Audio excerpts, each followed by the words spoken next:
بالنسبة للجنسية يا دوك، هل سنين الأوسبيلدونج بتتحسب من ضمن سنين الجنسية وسنين البقاء جوه ألمانيا بتتحسب في الجنسية لو أنت بتدرس أوسبيلدونج؟ قولا واحدا سنين الأوسبيلدونج، دراسة الأوسبيلدونج بتتحسب من ضمن سنين الجنسية.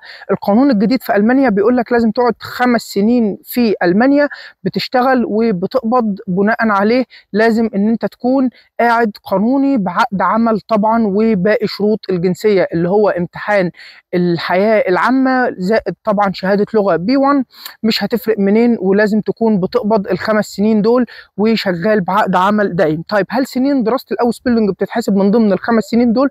لو انت مثلا على سبيل المثال بتدرس 3 سنين أوسبيلدونج وبعدها اشتغلت بعقد عمل سنتين 2، فانت كده قاعد 5 سنين في ألمانيا، تقدر ويحق لك ان انت تقدم على الجنسية بعد ما تخلص ال5 سنين بتوعك، من ضمنهم طبعا ال3 سنين بتوع دراسة الأوسبيلدونج. طيب لو كان الأوسبيلدونج بتاع سنتين، هل بيتم احتسابهم؟ برضو بيتم حسابهم عادي خالص، مفيش اي مشكله، عادي خالص ان انت